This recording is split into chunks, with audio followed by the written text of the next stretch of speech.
as you know, we tend to do the complaints based on the case number. So I'm not certain if Ms. Bowles, B-O-L-E-S, if she's here. If she's here, Tammy Bowles will be the first person. Her case number is 2022-160. Okay. Ms. Bullock, may I just jump in? To other members of the commission, these were sent to us, and maybe I printed each one out. You can take a look at what's been presented before us. I'm sorry, Vicki. I just wanted to That's fine. make sure. And are there any questions from the commission before we start going? Do you have those in front of you? This is, I believe she just said, Vicki said 2022-160 is case number. That is correct. And just so that the record is clear, the process or procedure tends to be that the numbers are the numbers that we refer to the person, and that's how it's written up. We do not put the person's name, Okay. in the minutes per se. We just put the case number and what the findings are. That's how we've always done it. And Okay. We will then refer to them as just by case number.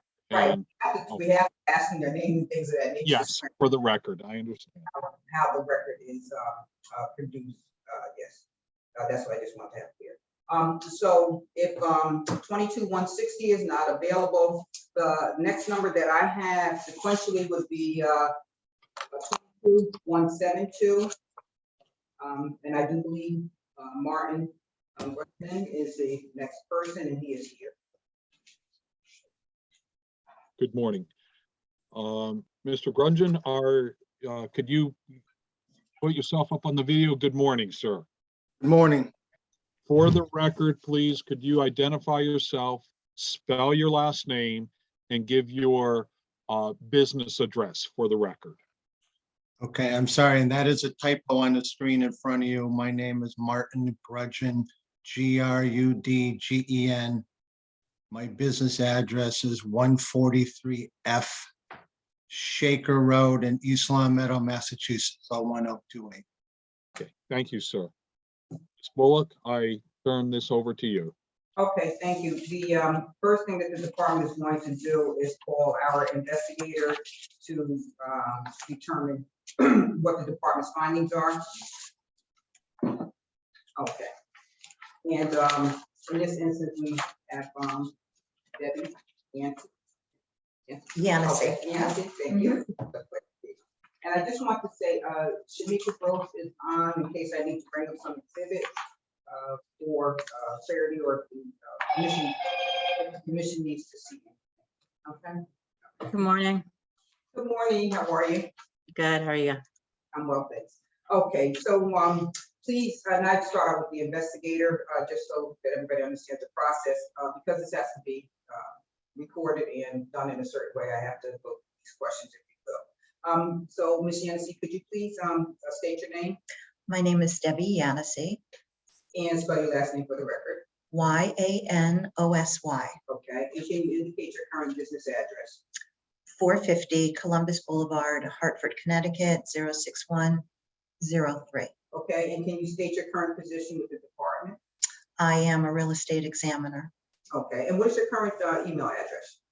Debbie.Yancey@ct.gov, and that's Debbie with an IE. Okay, thank you for that clarification. And how long have you been with DCP? I'm a newbie here. I've been here for 1 month. Okay. How long have you been in the appraisal industry? For 20 years. Okay. So you're familiar with the continuing education requirements? For Yes. the state of Connecticut? Okay. Yes. All right. And as part of your responsibilities as an examiner, are you required to review compliance with the CE audit for appraisal credential holders in Connecticut? Yes, every 2 years. Okay. And can you tell us what is required for this, the CE 2020-2022 cycle? We require, there's 2 mandatories. One is the 4-hour Connecticut appraisal law with supervisor provisional training. The second requirement is the 7-hour USPAP, and then 17 hours of electives. Okay, and what is the time frame for compliance? May 1st, 2020 to April 30th, 2022. Okay, And for this audit, what did the audit consist of? It was 100% audit. The licensees were instructed to upload their courses at time of renewal. Okay. And as part of the audit review process, were the licensees or respondents notified of the department's findings? Yes, if they were found to be non-compliant, the respondent was notified via DocuSign, emails, and other correspondence and communications. Okay, all right. And in this instance, was the respondent or the licensee notified by the department? Yes, they were given the opportunity to respond and submit their coursework on or about, and the deadline was on or about August 5th. Okay. And Shamika, at this point in time, can you go to Mr. Brunton's file, please? And I'm looking for the DocuSign exhibit.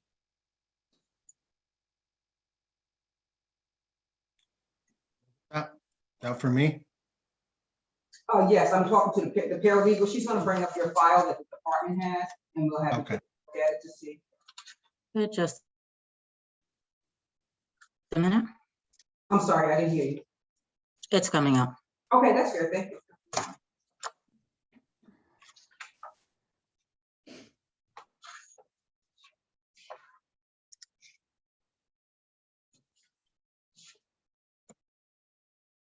Okay, sir, this is a copy of what the department believes is sent to you through DocuSign on July 8th. Shamika, can you scroll through the document so you can take a look at it? And Ms. Hennessy, I'll have you also take a look at that document.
And with that document, I believe the licensee had provided the department with copies of the certificates of completion. So that's a part of this exhibit, if you will.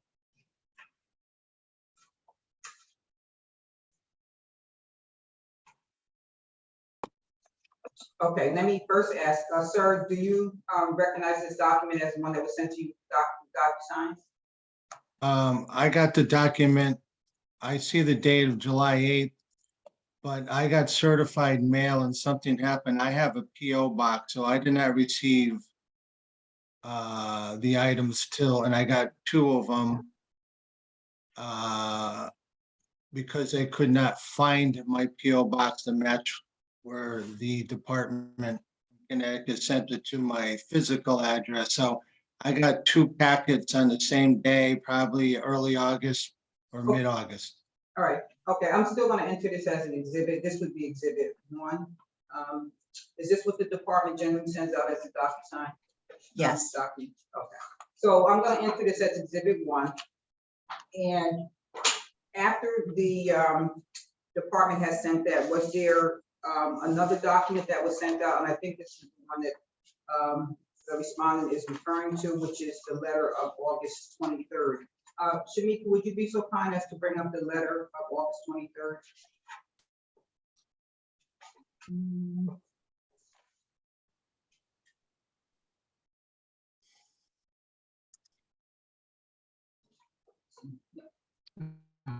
I'm sorry, that's at October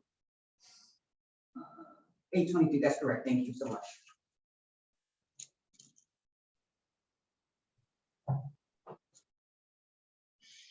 Is this, sir, have you take a look at this, to see if this is the document that you're referring to that you have received in August? Correct. Okay. Yeah, August, yeah. Okay. So, the department's gonna enter this as exhibit 2. This is the document of August 23rd, which consisted of all of the information that was provided in our July 8th DocuSign. And again, the department had provided this information to the respondent or to the licensee based on the information that's contained within our records as the address of record, if you will. Okay. So, Ms. Yancey, I'll go back to you now. Is this your understanding of what the department has sent out to the respondent or to the licensee? Yes, Okay. And was the respondent given an opportunity to respond or to submit coursework? yes, And what was that deadline? it was on or about August 5th. August 5th, okay. And if the respondent was found to not be in compliance with the requirements, did they have an opportunity to pay a settlement fee or a civil penalty? Yes, Okay, and what was the fine amount? the amount was $400. Okay, and did the licensee pay that in this instance? No. Okay, what happened next? The respondent did not submit the entire coursework, and he did not attend the compliance meeting. Okay, in terms of the coursework, what coursework did you find as part of your investigation could not be present? He appears to be missing the 17-hour of elective courses. He submitted a 2020 to 2021 USPAP update seminar for 7 hours, which he took in December 18th of 2020. However, he also submitted evidence of taking the appraisal law update with supervisory provisional.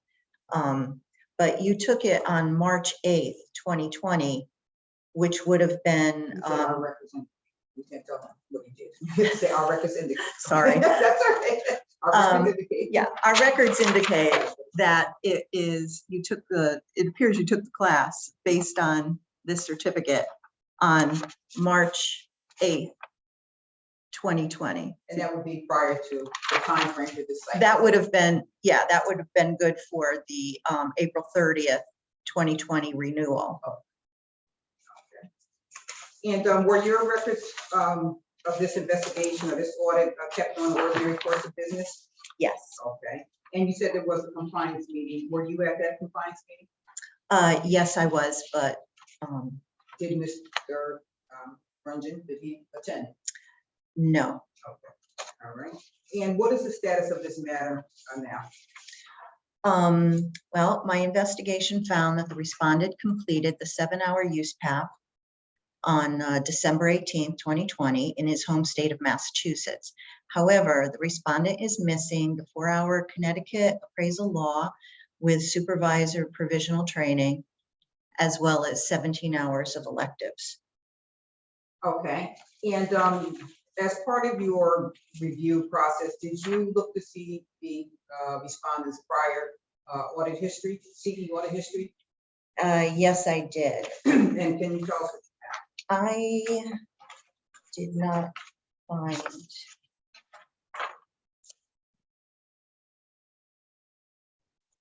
Not find anything. No history? Okay. that's No good. history, So there were no no. previous non-compliant issues? No. Okay. All right. And of course, Mr.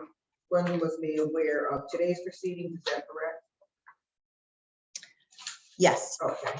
And Shamika, I'm going to ask you to bring up the document from October 3rd, which is the complaint and letter that was sent to him, October 3rd. The third one down, third one down.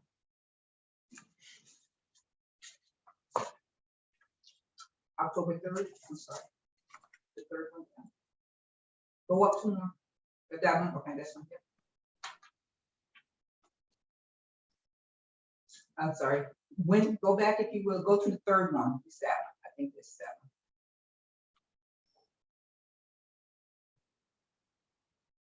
Okay, this is showing that the respondent was sent something by email, and it indicates here there was an attachment, which was the complaint. Sir, do you recall having received a copy of the complaint for today's proceedings? I didn't get a copy of what I see in front of me right there, no. You're right, you did not get a copy of that? Okay, Shamika, can you go back to the exhibits, please? Let's see. Everything I got was by certified mail. I got 3 certified mails. Like I said, one got lost from early August. I got 2 late August. And then I got one about 2 weeks ago, I believe, for this meeting. Okay. Can But you go down to, I did accept, there was an accept or decline for the prior meeting. I hit accept and I never got an update on when that Zoom meeting was going to be. And I got a certified letter the next morning, said it was postponed to, or it was moved to this date. And if you have my signed thing, it was, I think, August 23rd or 24th. The meeting was supposed to be a Friday, and Friday morning, I got a certified letter. And so I didn't respond to any of it, so I just knew at some point there would be a meeting, and I got the letter 2 weeks ago for today. okay, Shamika, can you go down to where it says exhibit 10/03/22, letter and complaint? Let's see if that's the right one. Okay, all right, so this, did you get this? This was a certified letter that was sent to you? This is for today's meeting? And can you go up, Shamika, can you scroll up?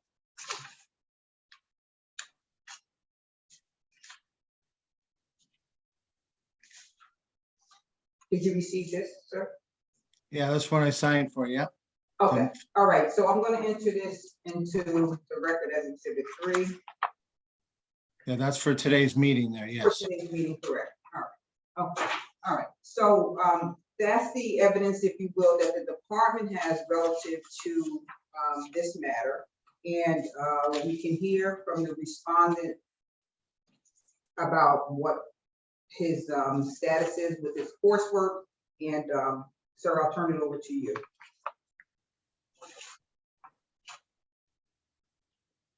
To me? Yeah, Yes, that's up to Martin. Thank you. yes, please let us know what your status is and what happened. Well, I do reciprocal, and I had a hard time finding my classwork. So I might have been a little lax in finding the classes.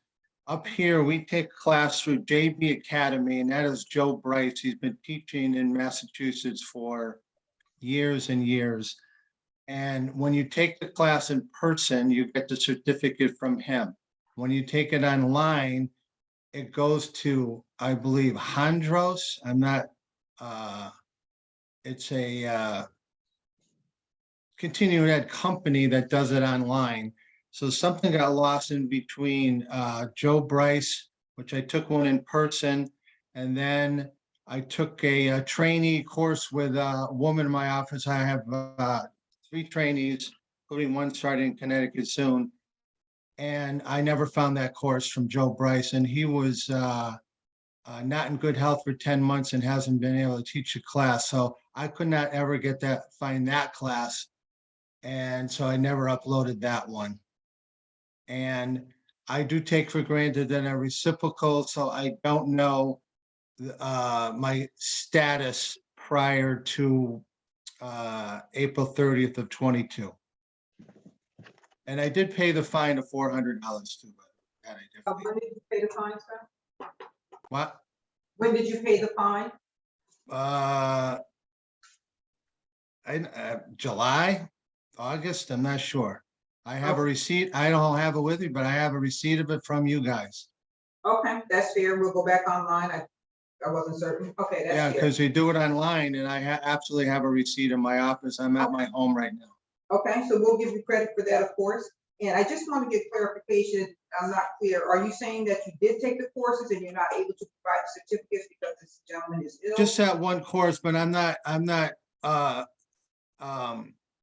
saying I have the 17, so I'm not in denial that I don't probably have the 17. I'm in compliance with Massachusetts. So I think I took for granted that I would be compliant with Connecticut, which I have been for, licensed since whatever, 92. So I'm saying I probably am short to 17 hours, yes, for Connecticut.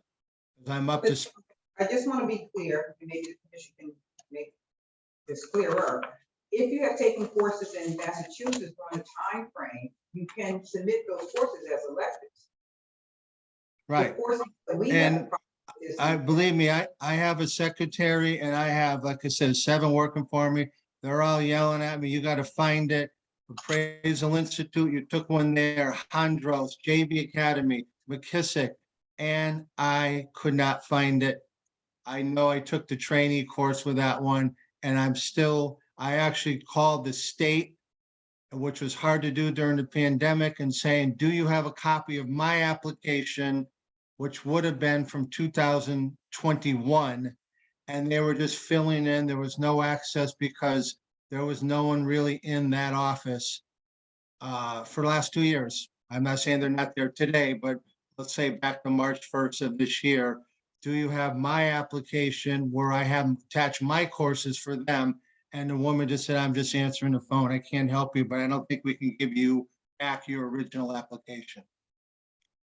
Okay, all right, so as it stands right now, it doesn't appear as though you're in compliance because all the courses have not been taken. Is that my understanding from your testimony? Yeah, in writing, probably, yes, I'm saying, All right, then that's fair. Okay, so at this point in I'm time. just being honest. No, I appreciate the honesty. We don't want to belabor this any longer than we have to. If there's some courses that are missing, that means that it's not compliant, that you are not compliant, you have paid the fee, so we will, of course, give you credit for that. In terms of what the commission would like to say, or if there's anything else, you can let the commission know if there's anything else that you would like to add. And And I'm taking my courses now. I just took the law course.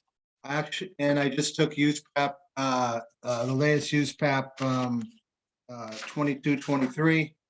And I actually made a mistake one time and fell for a trap of classes and took the law class from the NAR for 3 hours and realized that I was ripped off by that. all That right, was probably a year ago, thinking I was taking the right course, and I was not. That's my mistake. okay, that's fair. Thank you. Mr. Chairman, I'm not sure how you want to proceed. Thank you. Members of the commission, Mr. Galvin, Mr. Hawkins, Ms. Sepso, any questions that you would like to present at this time?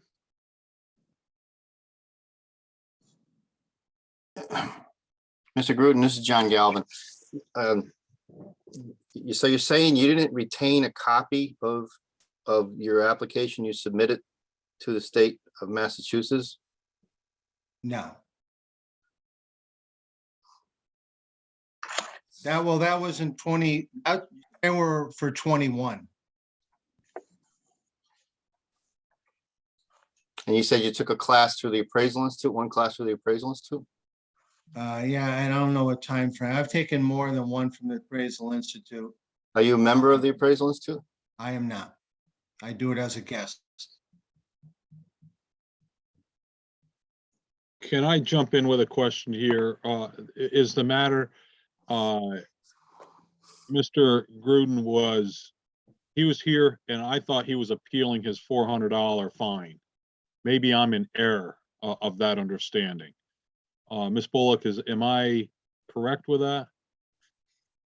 You can ask him if he's appealing the fine. Yeah, are you appealing the fine, Mr. Gruden? No, I was, no, Okay, so, I was here in response to the 3 letters I got about okay, being non-compliant. fair enough. Okay, so you're trying to get back into compliance? Am I understanding? I'm a little mixed up here following what's going on here, so that's why. I think, let me say this, the department is alleging in this complaint that the department notified the respondent for compliance. To date, the respondent remains non-compliant and that the department has not received a sufficient or a complete response. That is in the complaint that the department has sent to all the commission members. This is paragraph 6. So that's why we're here today. relative to failure to be in compliance. The department is alleging, and I think we have made the case, that there were 17 electives needed as well as the appraisal law update. We have given him credit for the payment that was made. Okay. So I guess not my question, excuse me, before, maybe Ms. Sepso, Mr. Hawkins would like, and Mr. Galvin would want other questions before I ask. I'm sorry. That's okay. John, did I cut you off short on questions? No, I'm just curious, what's he looking for if it's not the $400?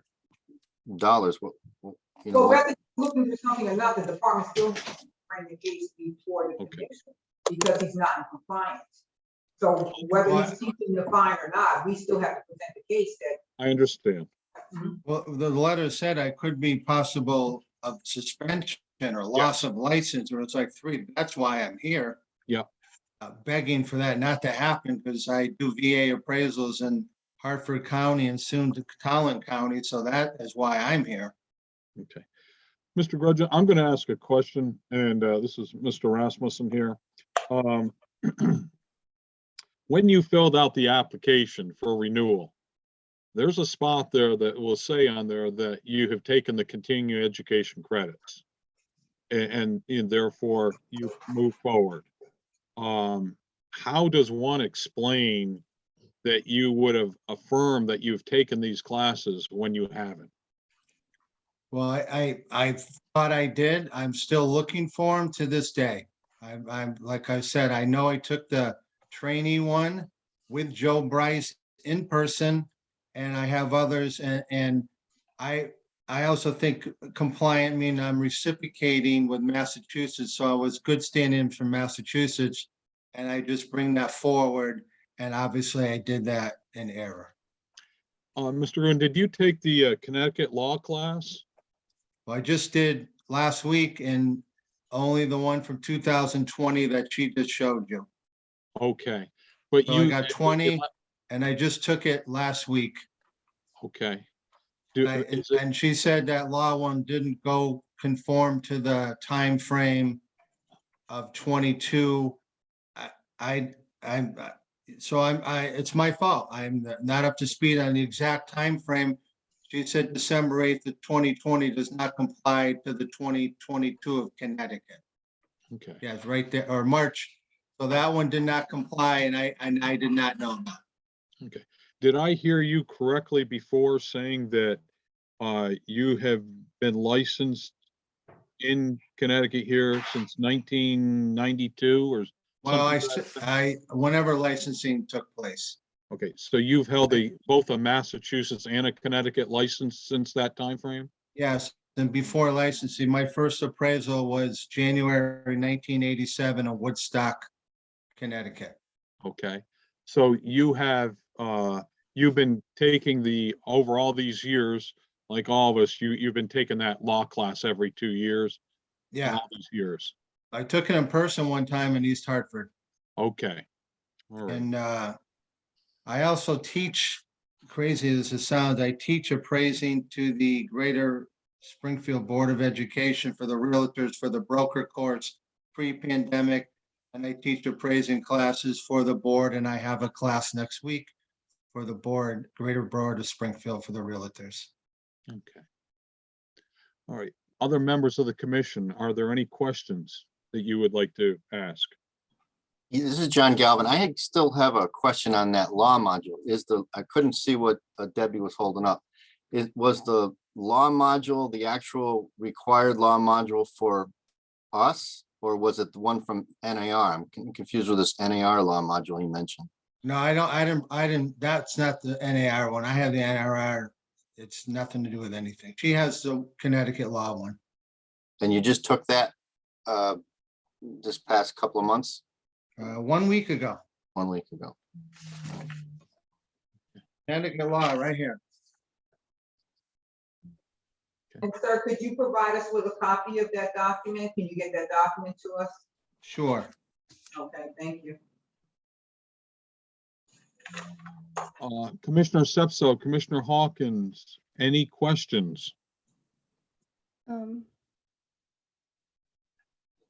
No, I guess I understand having two states can be a little bit confusing to cover, but when there's things like the Connecticut law module missing, I mean, we do that every single time. I'm having trouble understanding how you messed that one up. But other than that, I know you're trying to make it right, so that's good. Yeah, I'm sorry, but I took it in 2020 and because it was March, I realized I had to take it within a 2-year period again.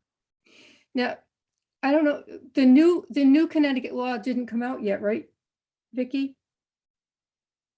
Has No, has the new Connecticut law module come out yet?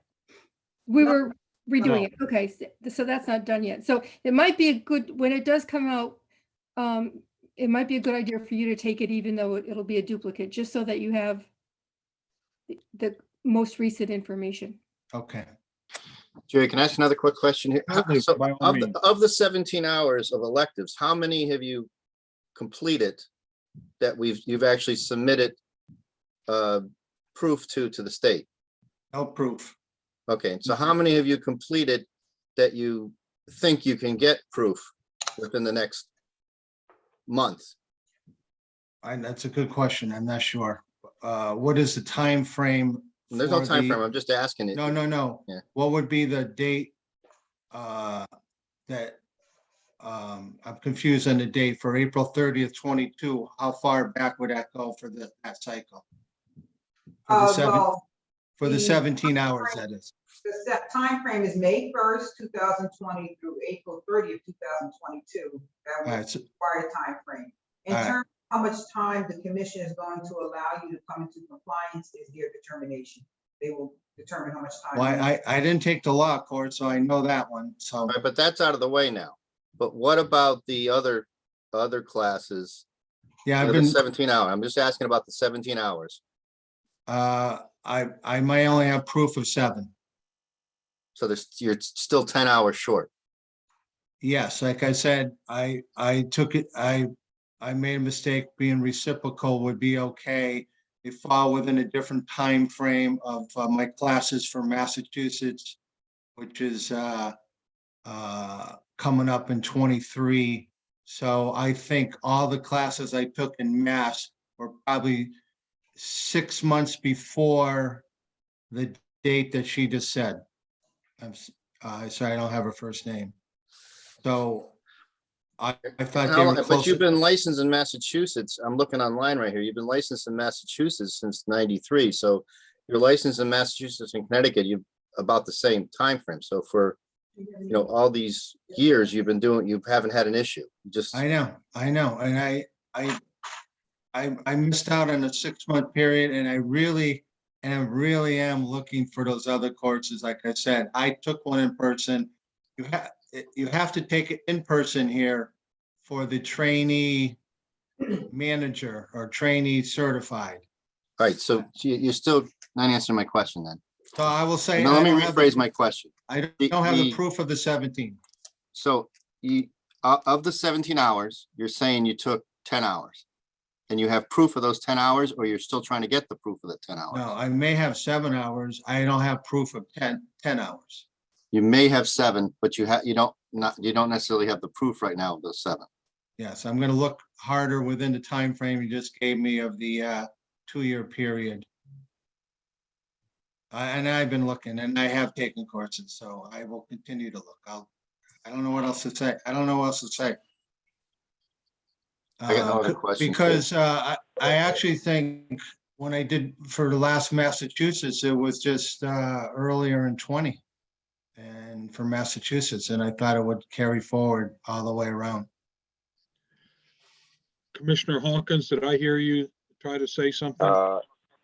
Yeah, I wanted to say something to Vicky. Hey, Vicky, what are our options with this gentleman here? Let's try to figure this out. Let's try and figure these options out. That's what I'm trying to. He's saying this person. What are our options? All right, wait a minute. On the Give me an AI option. classes, Give me an option, guys.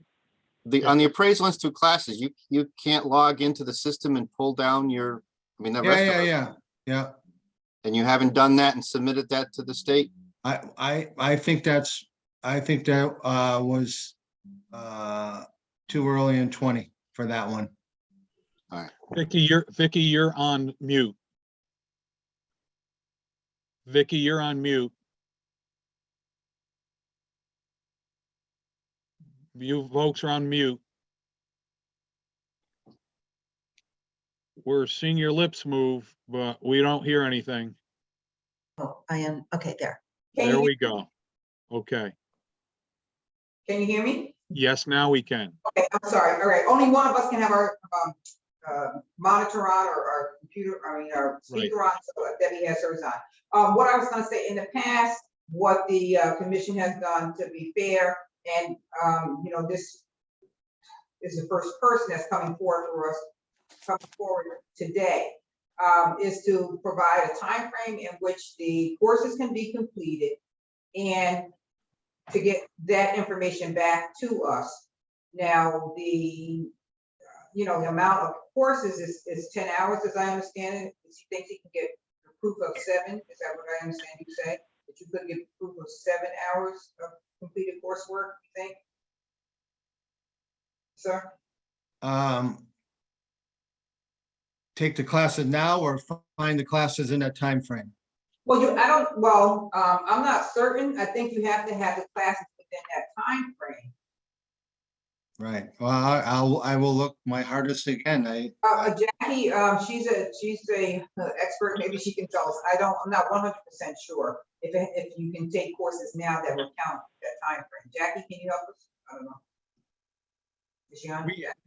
We have the ability to, let me just boil this down, Norris. Here's what we can do. We can do a suspension until the classes are done. We can add or thoughts to put on the table.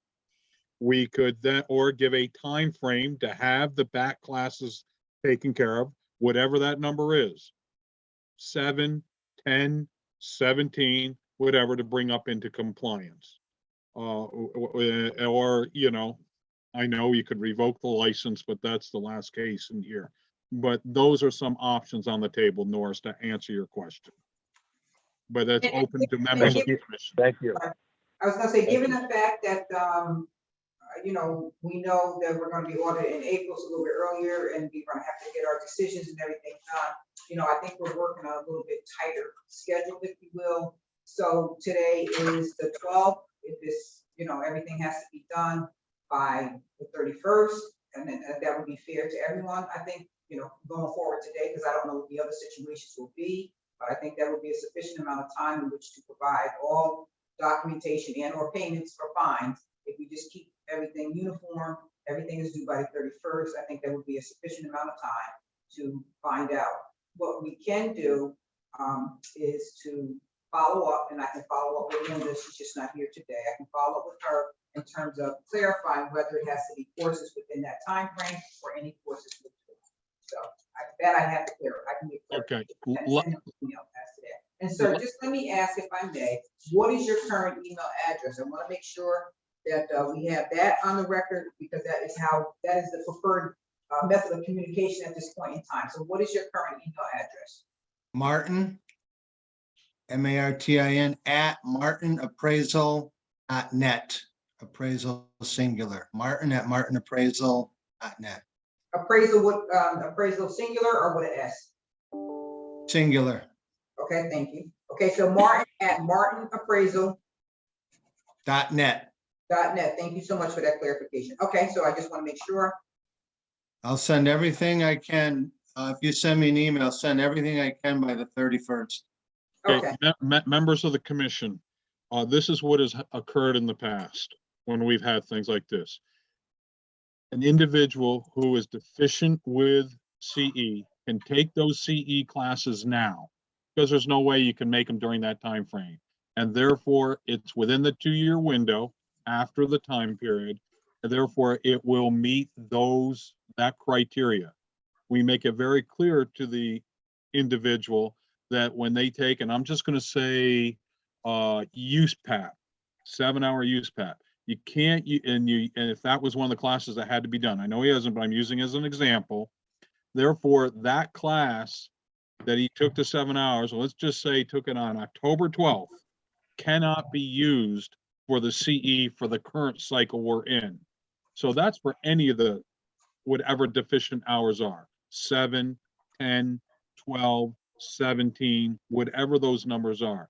So we can put a time frame in place, those get made up, you know, whatever, and there, but we have to make very clear to the individual, even though you just took those classes, they cannot be counted in the 22 through 24 cycle, the cycle we're in right now.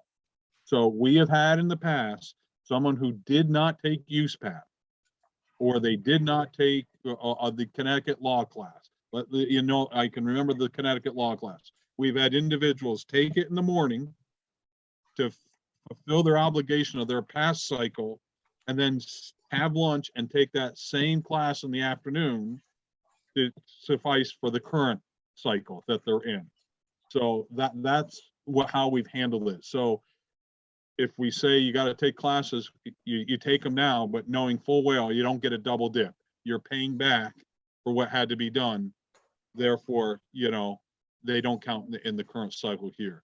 I think, Norris, that's where you were going. And if I'm going down the wrong path, my apologies, but I wanted to make that clear. Well, Members, thank you, Mr. Chairman. I understand now. So thank you, and I can make a decision. okay. We can make a decision. I yeah. understand completely. Commissioner Sepso, Commissioner Hawkins, Commissioner Calvin, what would you like to do? Is any one of the three of you like to make a motion on the floor? Well, to be you know, considered? I just want to say that, Martin, we as appraisers, you know, we have this thing called public trust, okay? We have this, we abide by USPAP. USPAP requires us to keep our appraisals for, you know, our records and our work files and stuff like that. So I'm kind of miffed that you didn't save what you uploaded to the state of Massachusetts. I'm also amazed that you didn't, you know, I know it's been a busy time but I'm just saying that's no excuse. And we had a gentleman come in last time.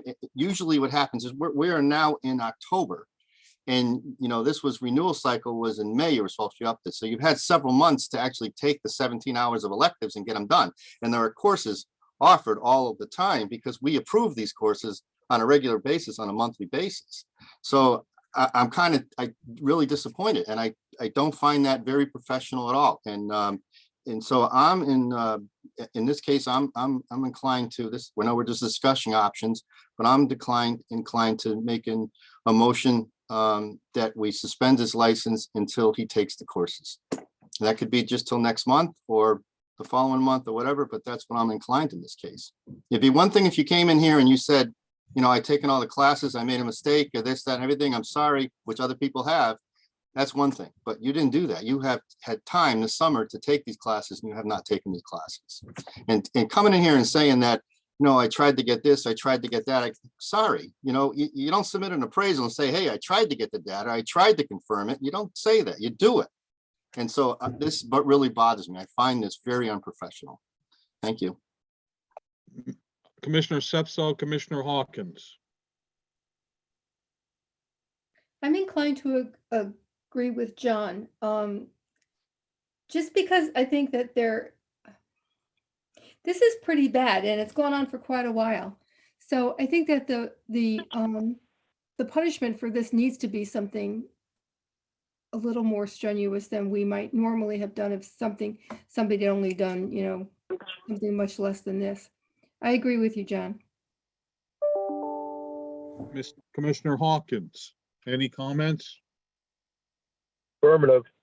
Okay, but for us to act, there must be a motion placed on the floor.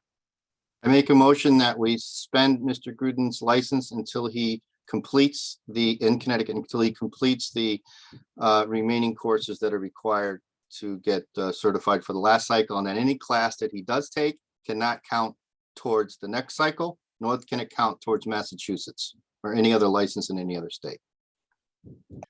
We have a motion on the floor. Do I hear a second? Second it. I'll second it. Okay, I heard Norris first. Sorry, starting to come through, Linda. So we have a second. That's Now fine. discussion. We have a discussion time here. Before a vote, Mr. Gruden, is there anything you would like to say? before the commission? No, I'm a little disappointed because I'm in middle of a Connecticut VA appraisal, so I don't know how that's gonna affect the veteran on that one. But I will take my classes and I will get them to you right away. Okay. Members of the appraisal commission, any other discussion or thoughts before a vote? Hearing none, I call the vote to the floor. For the motion put forth, ayes. The motion for, correct me if wrong, Mr.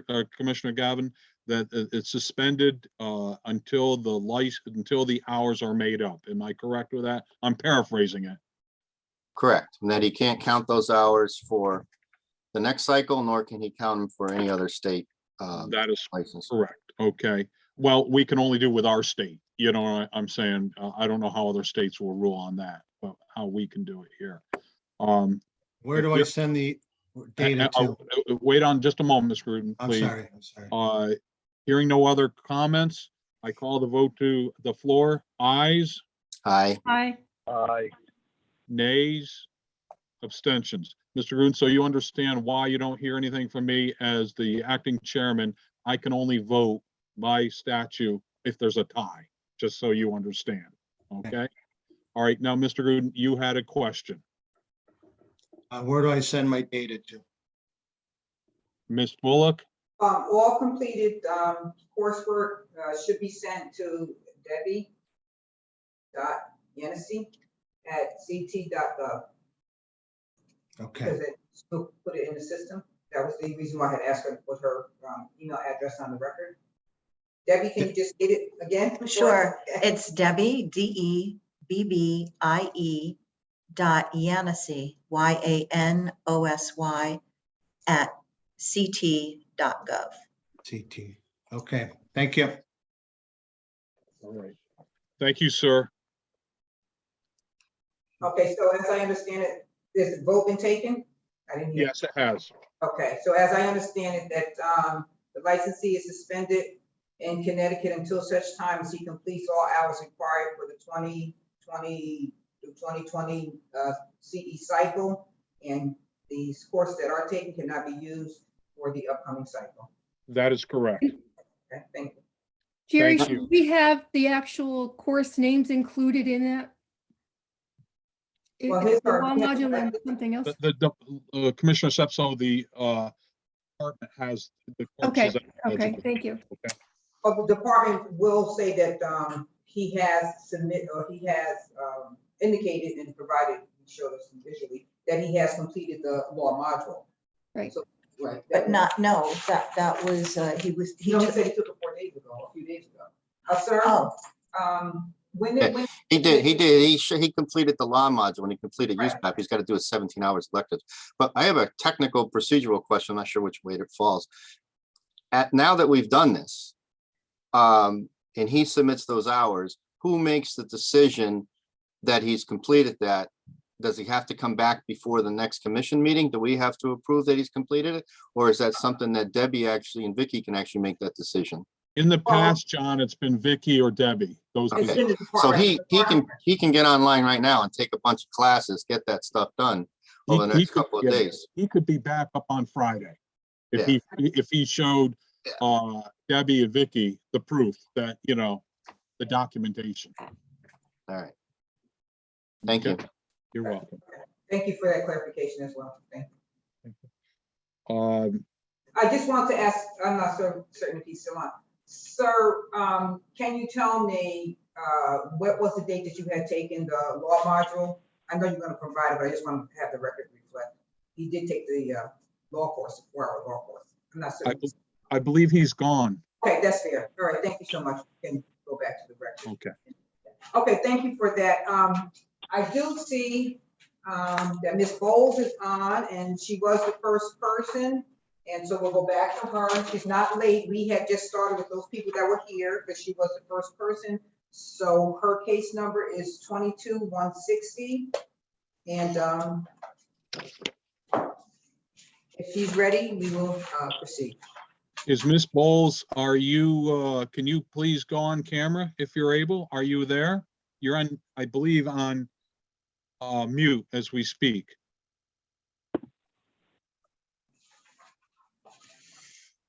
Ms. Bowles Senchowitz, I'm sorry, we can see that you're on the screen, but we don't see you, nor can we hear you because we can see that you're on a mute. I'm not muted anymore. Hold on.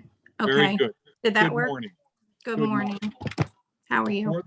I'm fine, thank you. Good morning. For the record, please, can we get your first and last name, spelling of your last name, and your address of employment? Tammy Bowles Sankowitz. I'm sorry. Did we swear her in? I don't think we swore her in the first I'm so episode. sorry.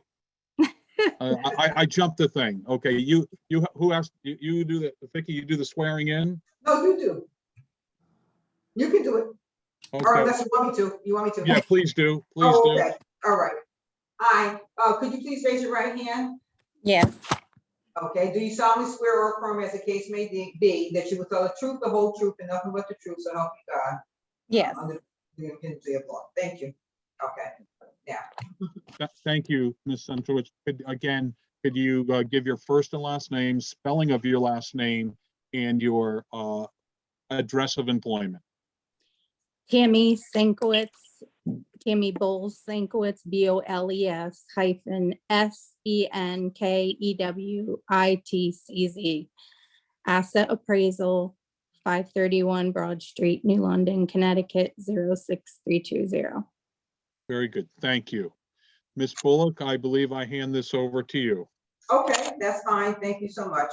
And ma'am, could you just please provide us with your current email address so it's on the record? Tammy, TAMMY, at the asset team, THEASSETTEAM.com. Okay, thank you so much. And actually, I'm going to begin with my investigator relative to this matter, and then I'll ask you some questions. That's just to put what the department has on file. On the record. Okay. Okay. So, Ms. Yancey, I should swear you in. I forgot all about that proceeding last time. Could you please raise your right hand? Do you solemnly swear that the evidence or information that you shall give concerning this matter and all matters today shall be the whole truth and nothing but the truth, so help you God? Yes. Okay. Okay. And you've already stated your name, but I'll ask you to state your name again for the record. My name is Debbie Yancey, Okay. And can you tell us your last name, please? I mean, could you spell your last name for the record, please? YANOSY, Okay. And can you indicate your current business address? 450 Columbus Boulevard, Hartford, Connecticut, 06103. Okay. And state your current email address? Debbie.Yancey@ct.gov. Okay. And how long have you been with the department? I have been the real estate examiner for 1 month, And how 1 long month. have you been in the appraisal industry? for 20 years. Okay. So as part of your responsibility, or are you familiar? So as a result, are you familiar with the CE requirements for the state of Connecticut? Yes. Okay. And as part of your responsibility as an examiner, are you required to review compliance with the CE audit for the appraisal? Yes, every 2 years. Okay. And can you tell us what's required for this 2020-2022 cycle? The 4-hour Connecticut law with supervisor provisional training, the 7-hour use PAP, and a use PAP update, and then the 17 hours of electives. Okay. And what is the time frame for compliance? May 1st, 2020 through April 30th, 2022. Okay. And what did the audit consist of this cycle? It was 100% audit, and the licensees were instructed to upload the courses at the time they renewed. And at the time of their renewal, did they affirm that they had completed all coursework within the time frame? Yes.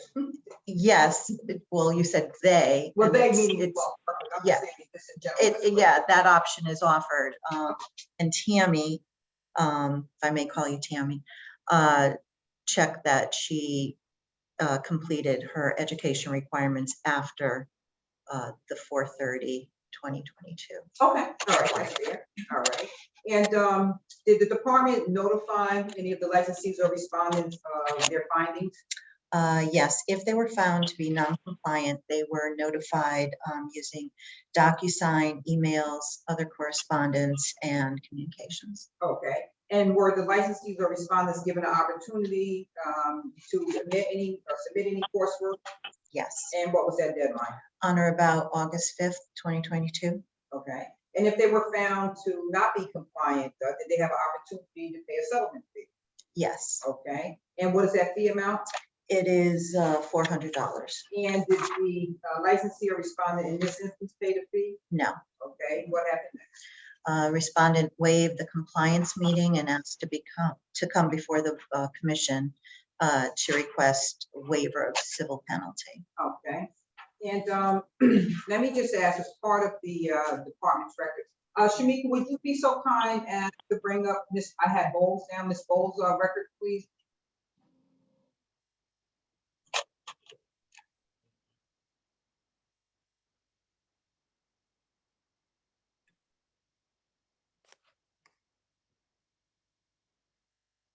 Which document do you want? Okay, take the DocuSign.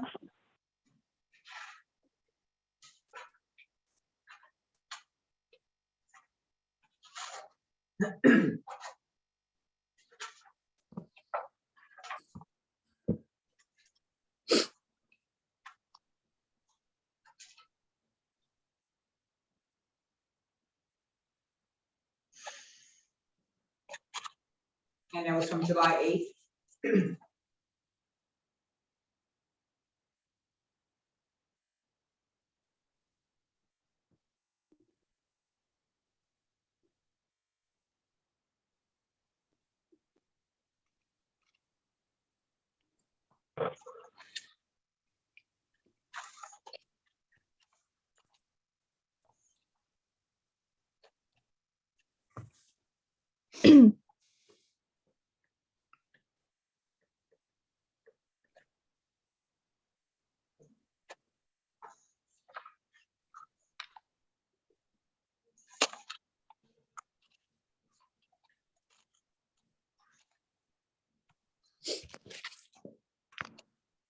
Hi, are you having any problems?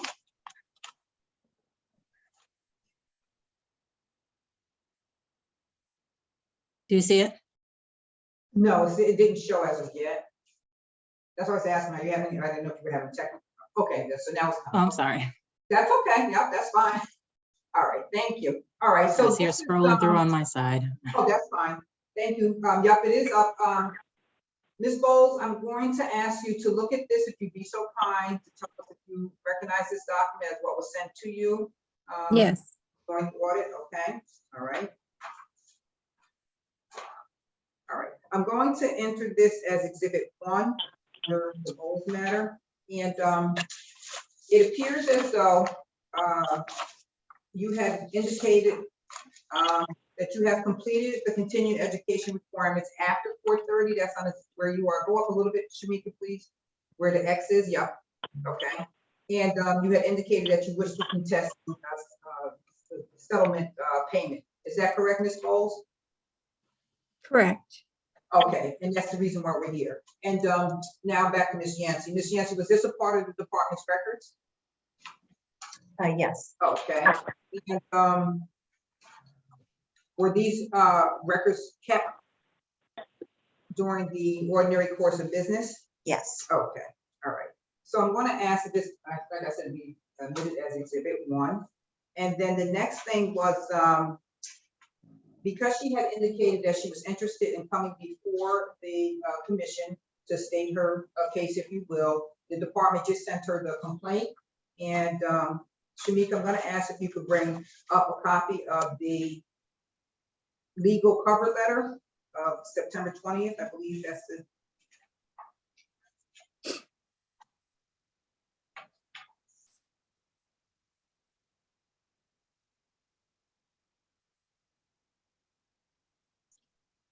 Okay, and ma'am, I'm going to ask, do you recall having received this by certified mail, a copy of the department's complaint in this letter? Yes. Okay, all right. I'm going to ask that this be marked as Exhibit 2. And it's just, I think it just contains the letter. Unfortunately, it's separate. Is that just the letter, Shamika, can you scroll up, please? It's just the letter, correct? Yes. Yes, it's just a letter.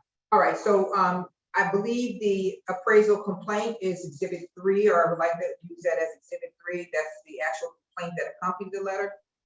If you could bring that up, be so kind to bring that up. Okay. And ma'am, do you recall having received a copy of this complaint? Yep. Okay, thank you. All right. And then last but not least, Shamika, I'm going to ask you to bring up the email that was sent to her on October 3rd, I believe it was. You have that? Email and complaint, yes. Thank you.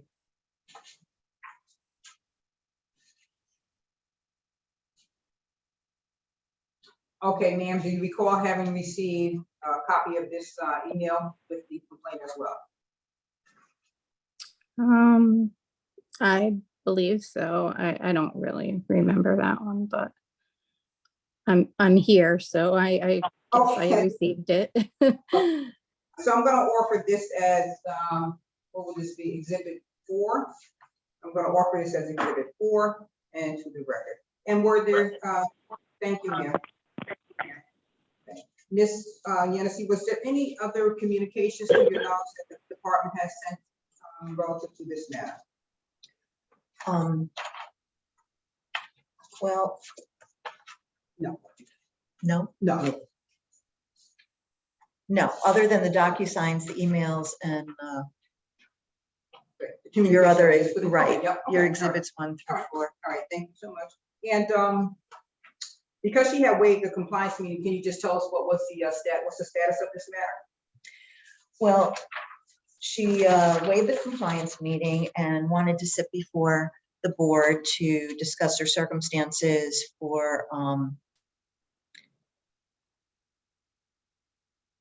For circumstances.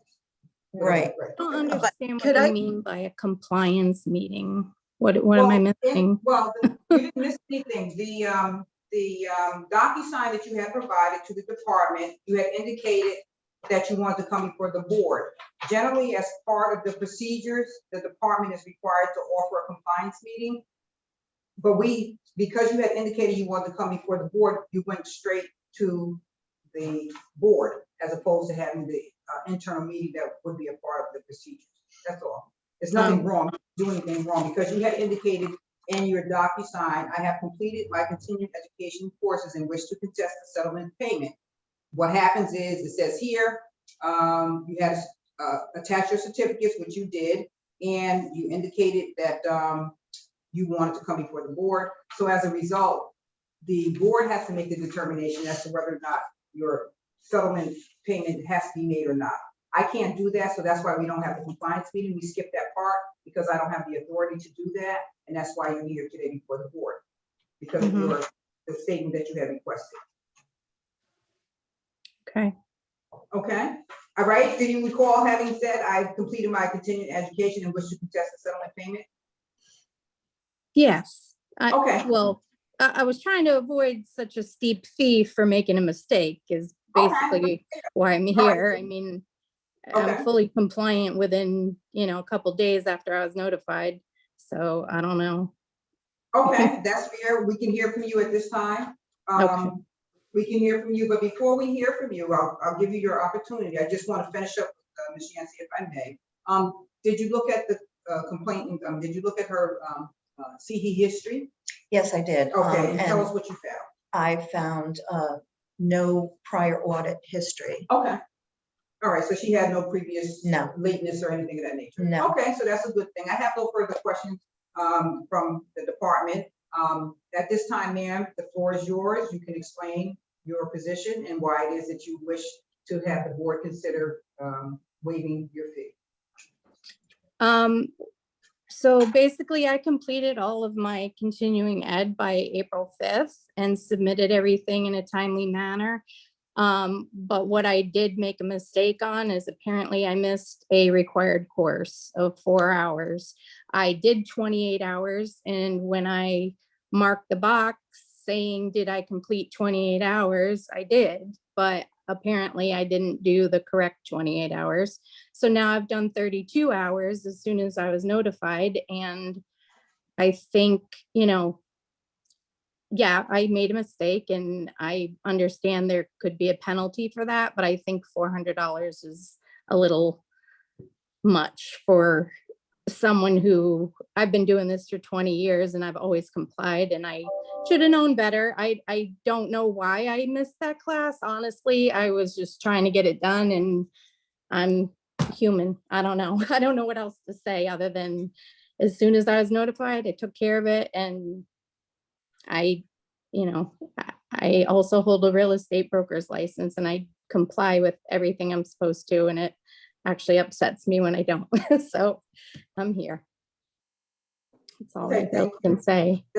That's fine. Anything else you wish to add? Again, this is your opportunity to make your plea before the board, if you will. No, other than, when I filled out the original 28 hours, I don't recall it specifically saying what classes were included in that. I'm sure, obviously by taking the Connecticut classes, I learned that in the 4 hour, they broke it down and it refreshed my memory, but I don't recall it saying that when I signed a document saying that I took it. I don't remember it saying that class specifically. And I don't know if you have a copy of that, but. We do have a copy of the classes that have been taken, and if you want to have us put that on the record as to which classes were taken, that as well. No, I mean, like, well, I have a list of it too, but I'm saying when we originally pay for our license and renew it, I don't recall it saying that I have taken 7 hours of USPAP and 4 hours of appraisal law in my 28 hours. It may say that, but I don't recall it saying that. I don't know that it is that specific because it changes every cycle. So I think it's just generic to say that, I have completed. It's on our website, I believe. And of course, the commission member meeting minutes are always here to avail yourself. You could also have, so I just feel like I wouldn't be here if that was on there, but I make mistakes. So it definitely could be. And if you all are appraisers, I mean, it's just like you dot your I's and cross your T's and you're like, what? How did I miss this? But I did. So anyway. Ms. Senswood, this is Commissioner Rasmussen here, acting chairman. I am going to now open up if there are any other questions from fellow members of the commission would ask. Commissioner Galvin, Commissioner Sepso, Commissioner Hawkins. Any questions? Are you licensed in any other state? You mentioned? No, I'm not. Just Connecticut. Okay. For appraisal, for brokers, I'm in Rhode Island, but that has nothing to do with this. Yeah. And do we see this is Commissioner Rasmussen again, do we happen to see over your left shoulder copies of your licenses penned up on your board? Yeah, that's my agents and myself. Yes. Okay. Okay. Oh, can I ask a question, Jerry? Commissioner, we have had this situation come up in previous years with they missed the law module, but they submitted the number of hours. Vicky, do you recall how we've handled this in the past with the fee? We've done it on a case-by-case basis, John. Okay, and the key is, I'm going to speak for Vicky right now. We just need to be consistent. Okay, no matter, so we have 6 cases here today. As far as I'm concerned here, as long as we're consistent across the board.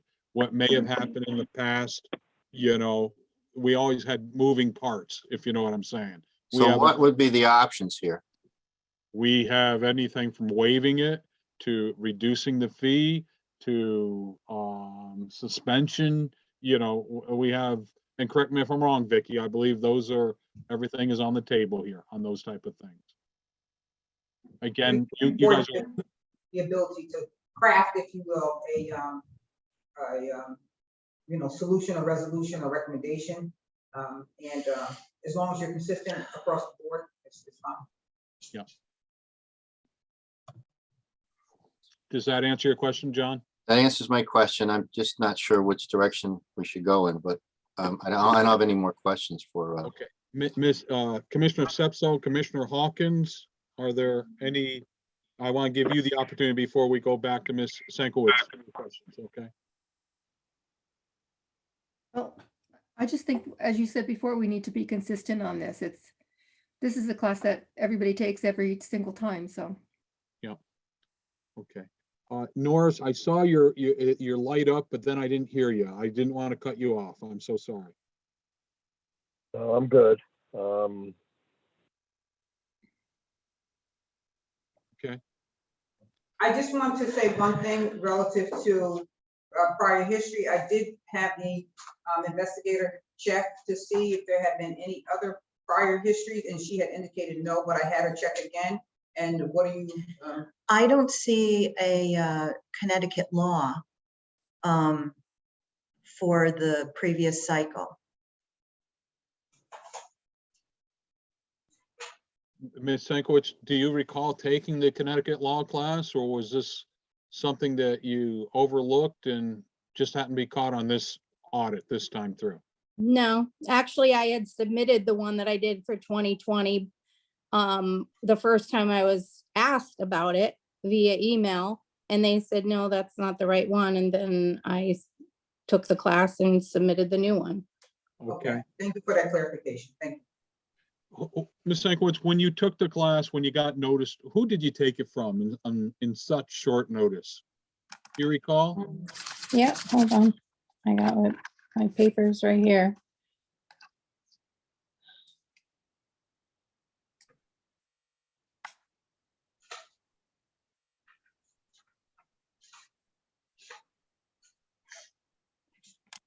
The 4-hour Connecticut appraisal law, that's the one in question, right? It was with Calypso Continuing Ed.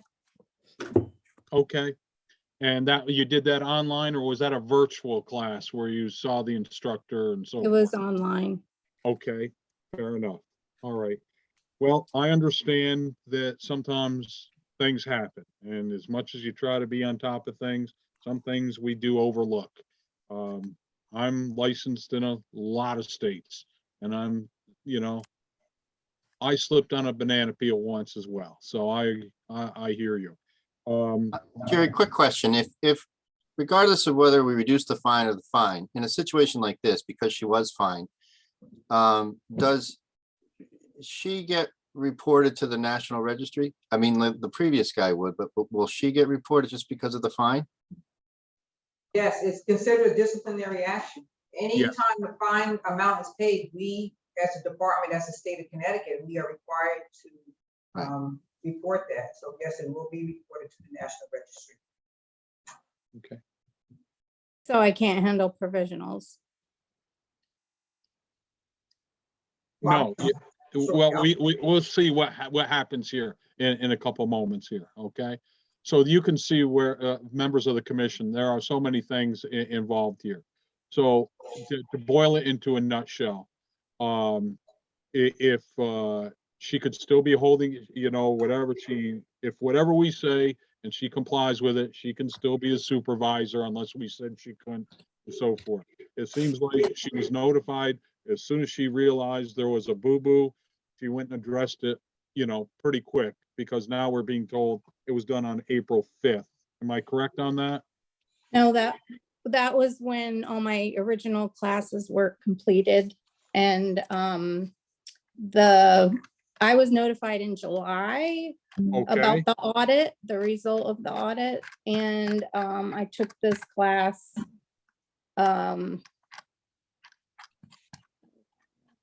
Paper here. July 26th. All right, Okay. so just for clear, in the original submission of your coursework, when you uploaded a law module, but it was from a previous cycle, is that correct? No, I didn't include a law module at all. Okay. And I took 7 hours use PEP, 7-hour construction, 7-hour FHA, and 7-hour environmental. I did 4 7-hour classes, did my 28 hours, and that's what I initially turned in when I was audited. Those were all done prior to April 5th. when I was asked, where's your appraisal law? I was like, oh, then I pulled up in my continuing ed file and I submitted the one that I had, email. And it turns out it was from the last time, from 2020. So I took the class and that was July 26th. And I turned that in with this paperwork. I have no further, anything else, Jerry? Okay. Members of the commission, since there are no other questions, or is there anybody want to put a motion on the floor? And it can be from reducing the fine, limiting the fine, suspension, whatever, for it to be consideration, so we can bring this matter to some closure. If no one's gonna make a motion, I can make a motion, but if Norris or Linda have a motion, do you guys have a motion first? That we just do this with the standard fine. You know, we make a motion that she has to pay the standard fine. Okay, is that your motion, Linda? That's my motion. Yep. Okay, is there a second to the motion on the table? Calling it once. Calling the motion twice. Calling the motion for a second for the third and last time. I don't hear a second. Okay, is Okay. there any other motion to be put on the floor? I make a motion that we waive the fine, but the law module that you just took cannot count towards the next cycle. I understand that. You mean, John, this cycle? This cycle. coming cycle coming up, correct? Right, okay. We have a motion on the floor that the fine has been waived, but the 4-hour Connecticut law module class is not allowed to be counted in this current cycle. Am I correct with that? Correct. John? Okay, Do so I that hear means, a second to that motion? Jerry, I have a question first. Does that mean she needs to take that course again? Yes. Okay, Okay, do I hear a second to the motion on the floor? I'll second it. Second, Okay. Linda won this one. She beat you to the punch, Norris.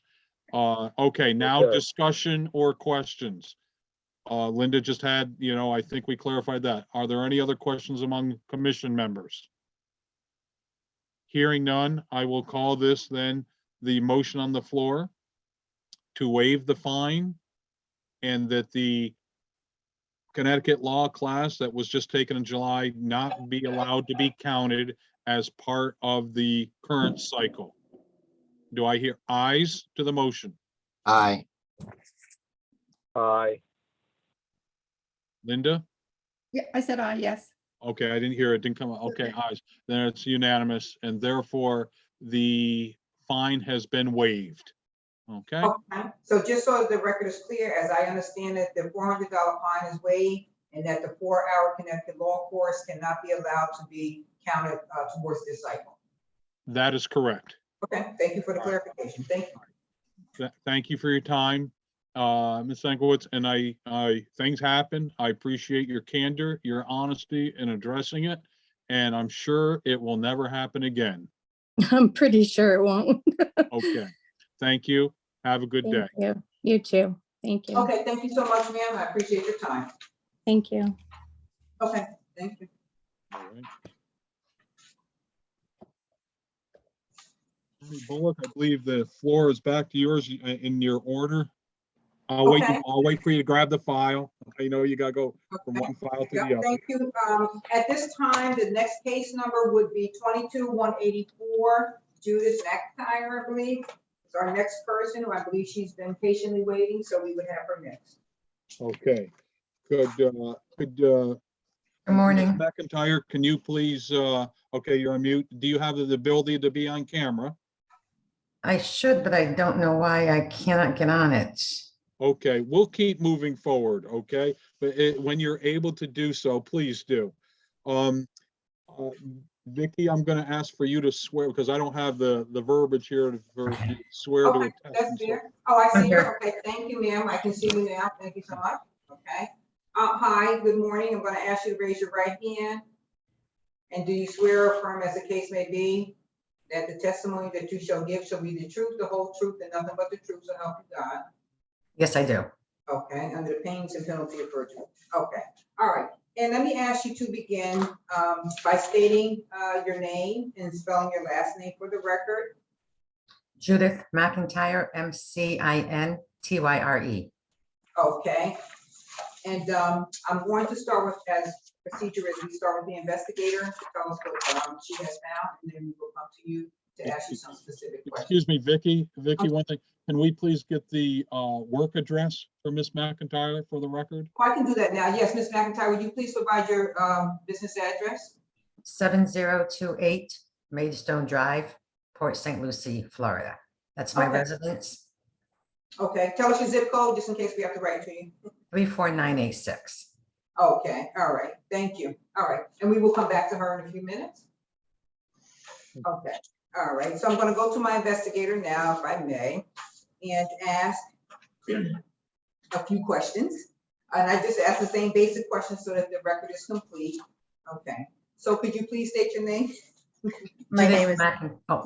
Not you, I'm talking to the investigator now. We're gonna come back to you after I put Okay. our case on, so to speak, and then I'll come back to you with any questions, okay? All right, thank you so much, thank you. my name is Debbie Yancey, Okay, and could you spell your last name for the record? Yanosy, Okay, and indicate your current business address? 450 Columbus Boulevard, Hartford, Connecticut, 06103. Okay, and provide your email address if you be so kind. Debbie.Yancey@ct.gov. Okay, and can you state your current position with the Department of Consumer Protection? I'm a real estate examiner. Okay, and how long have you been with DCP? I've been with DCP for 1 month, Okay. And how long have you been in the appraisal industry? 20 years. Okay, and so are you familiar with the continuing education requirements in the state of Connecticut? Yes, Okay, and as part of your responsibilities as an examiner, are you required to review compliance with the continuing education audit for appraisal credential holders in the state of Connecticut? yes, every 2 years. Okay, and can you tell us what is the requirement for this, the CE 2020-2022 cycle? The 4-hour Connecticut appraisal law course with supervisor provisional training, 7-hour USPAP, and 17 hours of electives. Okay, and what is the time frame for compliance? May 1st, 2020 to April 30th, 2022. Okay, and what did the audit consist of? It was 100% audit. Okay, The licensees were instructed to upload their course certificates at time of renewal. okay, and at the time of renewal, did they affirm or attest that they had completed the coursework within the required time frame? Yes, Okay, and as part of the department's audit, were the respondents or licensees notified of the department's findings? yes, Okay, and were the licensees given an opportunity to respond or to submit their coursework? yes. Okay, and what was that deadline? On or about August 5th, Okay. 2022. All right, and if the licensee or the respondent was found to not be in compliance with the requirements, the CE requirements, were they given an opportunity to pay the settlement fee or Yes. civil penalty? Yes. Okay, and what was the fine amount? And The fee is in the amount of $400. okay, and did the respondent in this instance or the licensee in this instance pay the fee? No. Okay, can you tell us what happened next? The respondent waived the compliance meeting and asked to come before the commission to explain extenuating circumstances and ask for a waiver of the civil penalty. Okay, all right, thank you. And Shamika, I'm gonna ask if you could go to Ms. McIntyre's file so I can bring up the documents, please, relevant to her matter.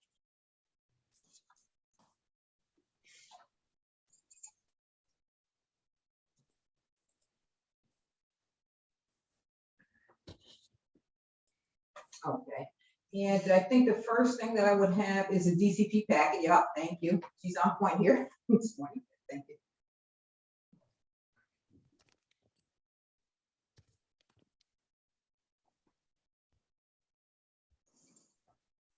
Okay, so Ms. Yancey, at some point in time during the department's audit process, was a letter sent to Ms. McIntyre by certified mail?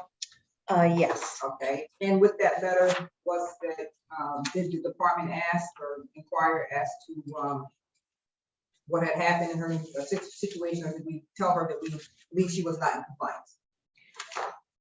she received, do you have the DocuSign? Yes, I have, yeah. She was notified via DocuSign, certified mail, and emails with a notifying her that she was in non-compliance and requesting further information. Okay, and Ms. McIntyre, can you look at this document and tell me if you can identify it? Do you recognize this document, something that the Yes, I department? do. Yes, Okay, and do you agree that this information was sent to you? yes. Okay, all right, that's fair. I'm going to ask that this be entered as Exhibit 1, if I may. Okay, there's no objection to that, it appears. Okay, and at some point in time, after the department had provided this letter of August 24th, 2022, that's been Exhibit 1. Did the department then provide a letter to Ms. McIntyre September 20th? Yes, Okay. Shamika, would you be so kind to bring up the department's letter of the letterhead? Yeah, the one that says letterhead. Yeah, thank you.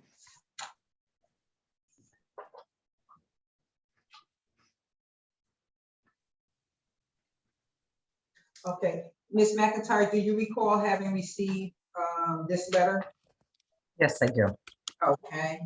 I'm gonna ask that this be entered as Exhibit 2. And unfortunately, it's just, I think it's just a letter, Shamika, is that correct? You can scroll up to see, I think it's just a letter. The complaint, yes, the complaint is sent separate. And with that letter came a complaint, is that correct, Ms. McIntyre? Yes, Okay, and there's a complaint, I would ask that be shown. And can you just scroll up to, okay, so Ms. McIntyre, you recognize this as being the complaint that the department has sent to you? yes, Okay, all right, I'm gonna ask that this be allowed as Exhibit 3. And in our letter, what we had indicated was that we did receive on or about September 7th, the respondent was notified by the department of extenuating circumstances, and we advised her that her matter would be scheduled before the Real Estate Commission at its October 12th meeting. Right? So at some point in time, there was a request form that that was provided. Is that correct? yes. Okay. And Shamika, would you be so kind as to get the request form? Thank you.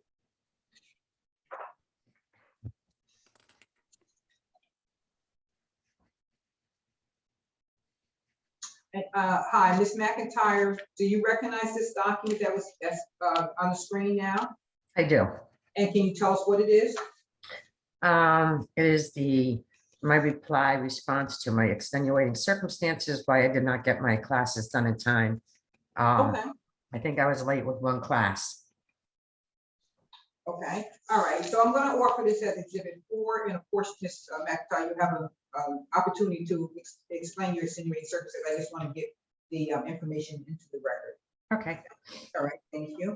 And then, as part of the department's process, if you will, was Ms. McIntyre sent an email, Ms. Yancey, was Ms. McIntyre sent an email on October 3rd notifying her of the proceedings for today? Yes. Okay, Shamika, would you be so kind as to bring up the 10-3 email? Yes. Okay, Ms. McIntyre, do you recognize this document? Yes, I do. Okay, and can you tell us what that is? It is the document that was going to fine me for the $400 for not completing my my requirements and the possibility of suspending my license, if I remember correctly. It's hard to, I've seen it, but it's hard to see on the screen. Well, it also says that your matter will be placed on the agenda to be heard. Yes, Okay, so that's okay. All right, that's fair. All right. And so this is exhibit 5, I would enter. And Ms. Yancey, just to further our investigation, if you will, can you tell me the department's records, were they kept in the ordinary course of business? Yes, Okay, and are these all the records that you have or the department has regarding our communications with Ms. McIntyre? yes. Okay, and she had waived the compliance, well, she did come to the compliance. Hearing, right? Did she come? Ms. McIntyre, did you attend a compliance meeting? No, I she did not. You have waived it? Okay, so you have to waive the compliance meeting, all right. And can you tell me, Ms. Yancey, what is the status of this matter? We're here today so that the respondent can explain her extenuating circumstance. She's missing all the CE course requirements for the 2022 cycle and is requesting a waiver of the civil penalty. Okay, all right, thank you. I don't have any further questions from Ms. Yancey at this time. Ms. McIntyre, the floor is yours, so to speak, and you can explain to the commission members what your circumstances are. Thank you. Okay, I have completed all of the requirements. My, they were all taken before July 30th, except for one class that was taken on August 1st. So I'm not sure why I'm totally out of compliance. I started taking I took my USPAP and I took my Connecticut law back in February. Others I took July, the others were in July. And then one class on August 4th.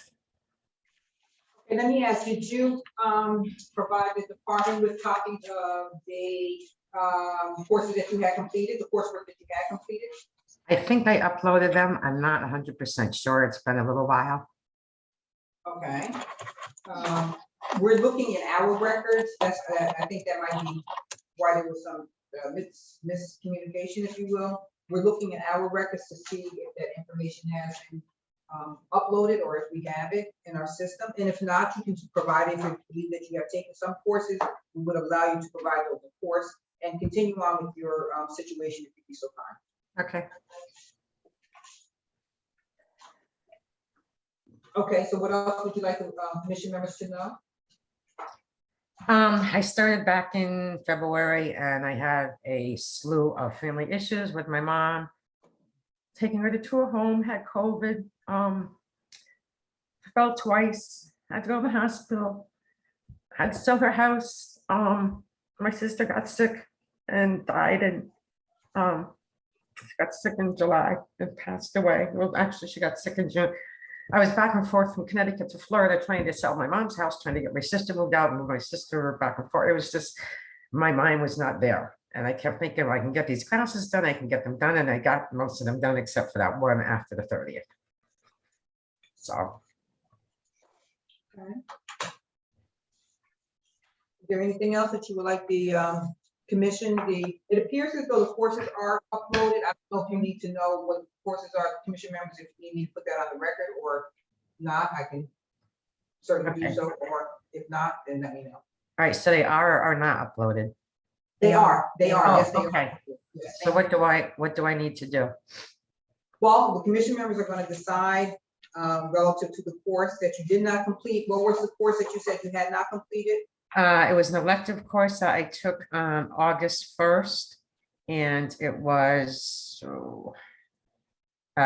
you're in violation. I'm sorry, say it again. The course was you're in violation.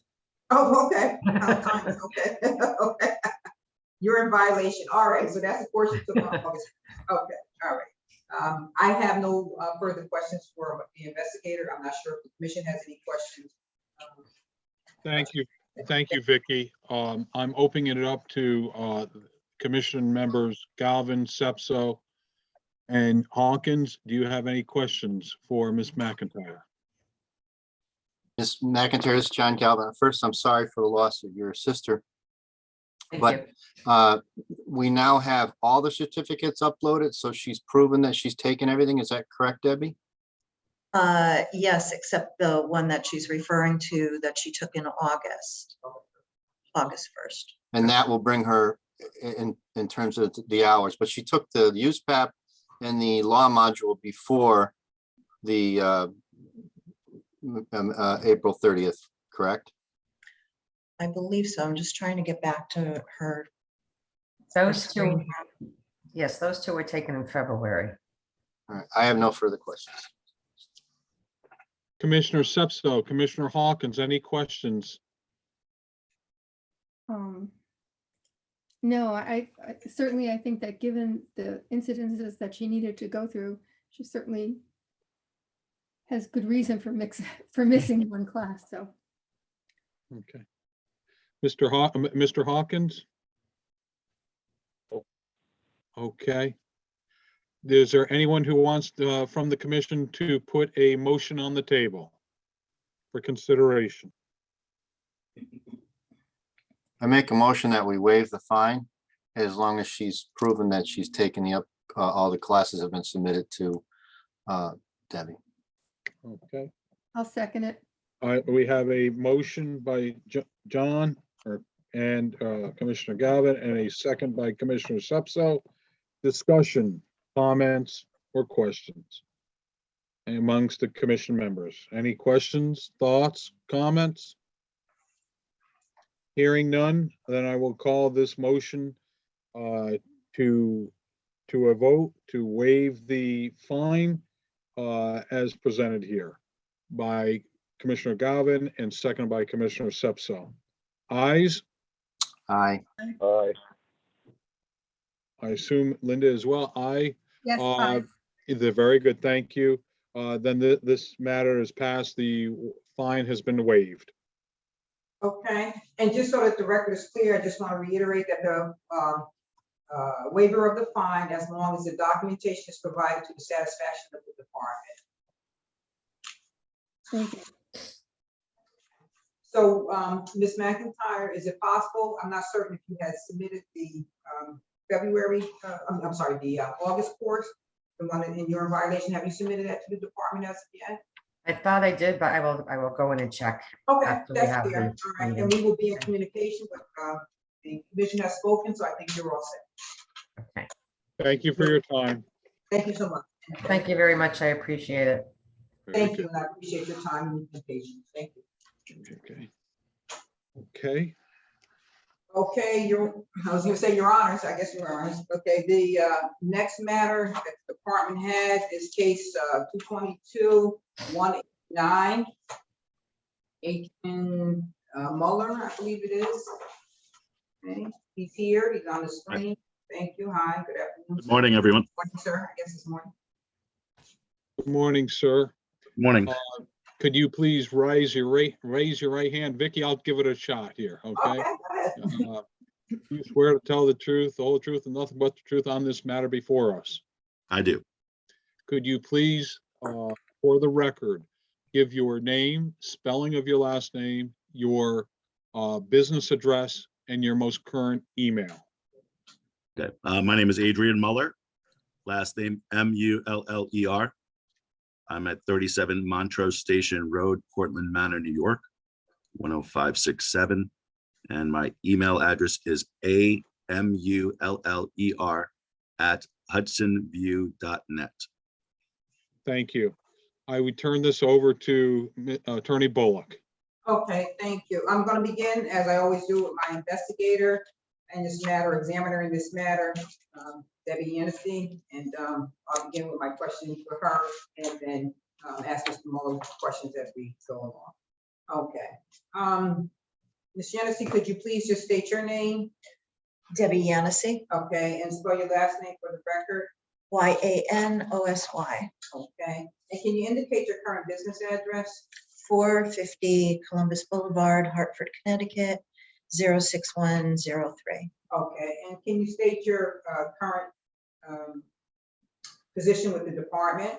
Real estate examiner, Okay, and your email address?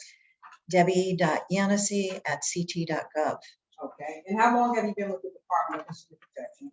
1 month. Okay, and how long have you been with in the appraisal industry. for 20 years. Okay, and are you, so you're familiar with the continuing education requirements in the state of Connecticut? Yes, Okay, and as part of your responsibility as an examiner, are you required to review compliance of the continuing education audit for appraisal credential holders in Connecticut? yes, every 2 years. Okay, and can you tell us what is required for this, the 2020-2022 continuing education cycle? 4-hour Connecticut appraisal law with supervisor and provisional training, 7-hour use PAP, and 17 hours of electives. Okay, and what is the time frame for compliance? May 1st, 2020 through April 30th, 2022.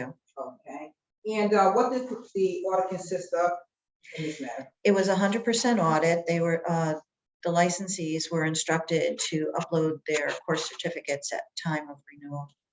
And at the time of renewal, are the licensees or respondents asked to affirm or attest that they have completed the required coursework within the time frame? Yes, Okay, and as part of your audit, are the licensees or respondents notified of the department's findings? yeah, if they're found non-compliant, then they are notified via DocuSign, emails, and other correspondence and communications. And are the licensees or respondents given an opportunity to respond and submit their paperwork? Yes, And when was the deadline? on or about August 5th, 2022. Okay, and if the licensees or the respondent is found to not be in compliance, do they have the opportunity to pay the settlement fee or the civil penalty in this instance? Yes, Okay, and what is that fine amount? $400. Okay, and did the licensee or respondent in this matter pay? No. And what happened next? The respondent attended the compliance meeting and asked to come before the commission. Or contacted the department? You didn't attend the Oh. contacted the department. Oh, sorry, That's sorry. okay. That's all right. I misspoke. That's all right, that's okay. All right, so he had communicated with the department that he wanted to come before the commission, is that correct? Yes, Okay. And are there records of the department's communications? yes. Okay. Okay, so hi, Shamika. I'm going to ask if you could be so kind to bring up Mr. Muller's record, if you will, or exhibits, if you will. I won't say record, but exhibits. Okay. So the packet, yep, the packet is first.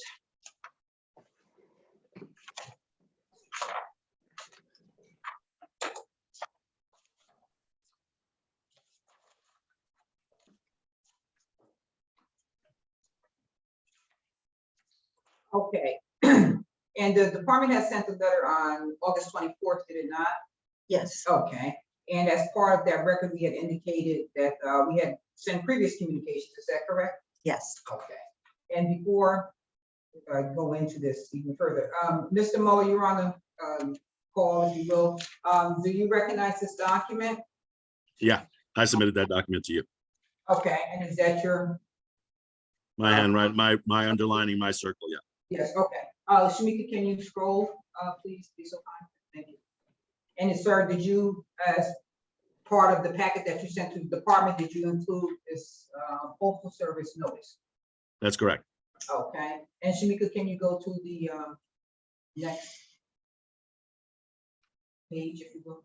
Okay. And this letter from July 8th is a copy of what the department believes was the information that was sent to DocuSign. Sir, did you make this notation here? I did, and then And I then crossed it cross out. it out? Okay, we'll get clarification on that in a few minutes. Shamika, can you go to the next page, please? Okay, and here, sir, is this your statement here? Yes, it is. Okay, and the letter was received, you had indicated on 8/31/2022. That's correct. Okay, you had completed, as I understand the selection that you made, I completed my continuing education requirements after the 30th, in which to contest the settlement payment. Is that correct? I had completed all of my requirements before the date, except for the law class. Okay, all right, that's fair. All right, thank you. Is there anything else on this packet, Okay, that was the waiver. Okay, you had signed that, the waiver. Okay. Is this your writing, sir? Yes, it is. Go back, I'm sorry. Okay, this letter arrived by certified mail on 8/31. As a result, it's not possible to submit it sooner. Okay, that's fair. That's your statement. We'll get into your defense if you will in a minute. Yeah, okay. Go ahead, Shamika, thank you. You can go on, please. And that's the waiver, the assurance of voluntary compliance. And go ahead if you would. Yeah. That's the waiver. Those are the other pages. I just put the whole thing in so that the complete packet was there. This is a notice that the department sent to all respondents or licensees. This is how to come onto the compliance fee. All right, thank you.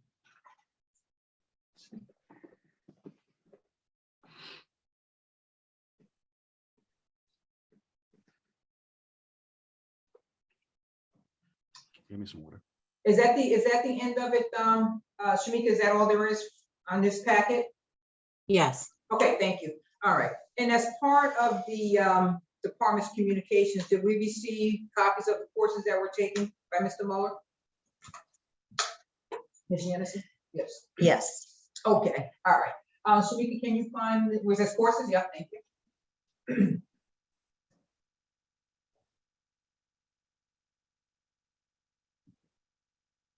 Okay, and sir, are these copies of the courses that you had provided the department that you had taken? Yes, that is correct. I'm sorry, I couldn't hear you, I'm sorry. Yes, that is correct. Okay, thank you. And Ms. Hennessy, do you have copies of the courses? Yes. Okay, and did you have a chance to look at the courses that were submitted? Yes. Okay, and can you tell me what the concerns were that you had relative to the coursework? Well, other than the appraisal off date being late, we don't have a record of use PAP, And which use PAP is that? the 7-hour use PAP. Okay, anything else? No, he's got 28 hours that he submitted. He has FHA handbook 4000.1, which is 7 hours, and that was submitted July 5th, 2020, which was past the prior renewal date. Okay, so that's late, or not within the compliance date? No, it was in, Oh, that, I'm sorry, say it again, what was the date? it I'm was sorry. 7/5/2020. Oh, this is So it was 21. after. Then he has avoiding mortgage fraud 7 hours, which he took on January 23rd, 2021. And another 7-hour appraising today's manufactured homes, which he took on January 18th, 2021. And then appraising REO and foreclosure properties for 7 hours that he took on December 31st, 2020. Okay, so as it stands now, what is the status? He's missing, oh, well, we don't have your certificate for the 7-hour use PAP. So I should have. use PAP, Mhm. okay, and Connecticut, The Connecticut law, he took on September 11th, 2022, which is late. And at some point in time, was there a communication? Okay, I'm sorry, I would, sir, are you disagreeing with any of these certificates that are here before? I am 100%. I have reciprocal licensure in New York. My primary license is in New York, and I have reciprocal licensing in Connecticut. So I have taken all of the courses that I need to certainly satisfy New York. And I forwarded all of those in there. I'm pretty sure the USPAP one is in there too somewhere. I know I know it's a New York requirement as well, so I know I've taken. Okay, well, I'm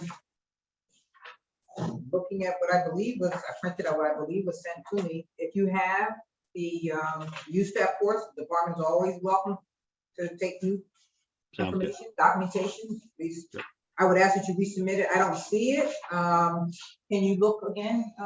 I'm Ms. locked Yancey? into the screen share view. I can't. Oh, okay, all right, so she can't, okay.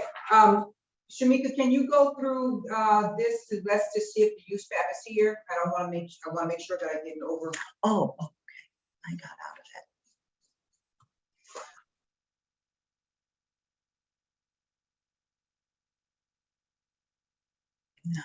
It's not here.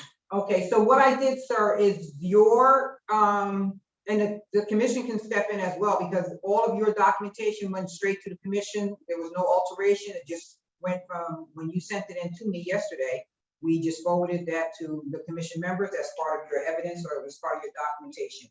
Right. Okay, so I do not see, and commission members can speak up as well. I do not see proof of the use chapter. If you're saying that you have completed it, I would ask that you submit that. The Sure. other issue at hand is relative to the Connecticut law course, which was taken after the appropriate time frame. Right. Okay. Ms. Yancey, was there, I had asked, was there a communication relative to how was the department communicating with Mr. Mueller? Yes. Okay. Shamika, can you go through the exhibits and bring up Mr. I would ask that this be made an exhibit if I didn't say that already. I'm not sure if I did. If I didn't make this an exhibit, I would like to. I think this would be, the courses are exhibit 2, the packet is exhibit 1, courses are exhibit 2. There's a communication, I think it says a Mueller communication, voicemail communication. That one there. Okay, thank you. Hi, Mr. Mueller, at some point in time, you had called me, if you will, and you left a message and the computer, translates the message, and I believe this is the message. Is that correct? Yeah, that looks right.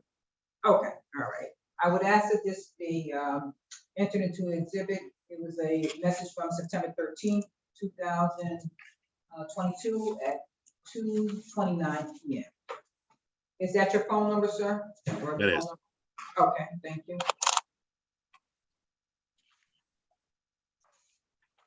Okay, all right. And did you and I speak, sir?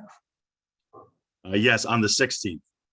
Okay, yeah, all right. So we did talk. All of the paperwork was due on the 15th, so that was concerning to me. Okay, all right, that's fine. All right, so I'm gonna ask that this be made, the voicemail be made an exhibit, and that would be exhibit 3.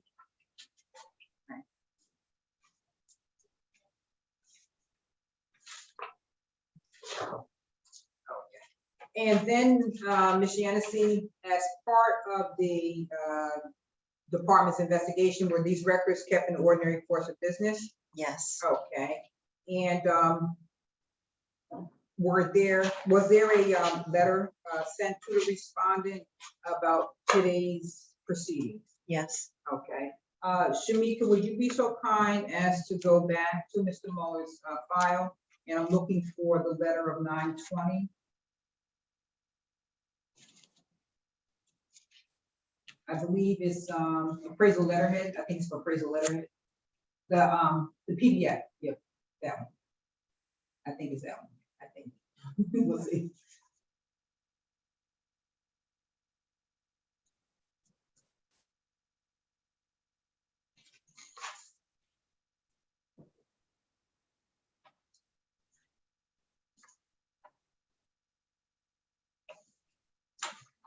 Okay, sir, do you recall having received this letter from the department? Yes, it arrived certified mail. Okay, and Ms. Yancey, you concede that the department did send that letter out? Yes. Okay, all right. And so I would ask that that be made exhibit 4. And then the complaint has to be separate because I did it separate, unfortunately. So the complaint, Shamika, would you be so kind as to bring up the Mueller appraisal complaint? Yeah.